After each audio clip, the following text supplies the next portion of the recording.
In the beginning, the archipelago we now know as Indonesia was but a smattering of tribal societies, each with their own unique cultures and traditions.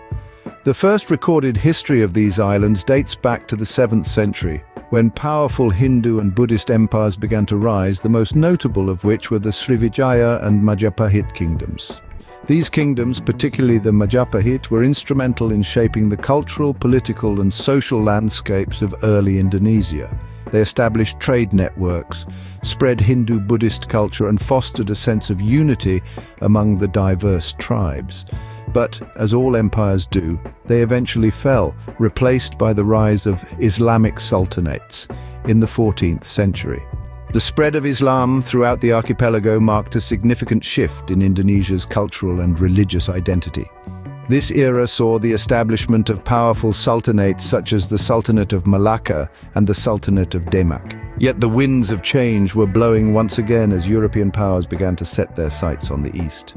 In the early 16th century, the Portuguese were the first Europeans to arrive, followed by the Dutch in the late 16th century. With their superior firepower and naval technology, the Dutch East India Company gradually established control over the archipelago, marking the beginning of 3.5 centuries of Dutch colonial rule. The Dutch era, known as the Dutch East Indies, was characterized by economic exploitation and social injustice. It was during this time that the seeds of nationalism began to sprout among the Indonesian people, leading to the formation of the first Indonesian nationalist movement in the early 20th century. The struggle for independence reached its peak during World War II when the Japanese occupied the archipelago. After the war, the Indonesian National Revolution ensued, culminating in the proclamation of Indonesian independence on August 17, 1945. Since then, Indonesia has undergone significant political, social, and economic transformations. From the era of guided democracy under President Sukarno to the new order under President Suharto, and finally to the era of reformasi, which marked the transition to a democratic government and the decentralization of power.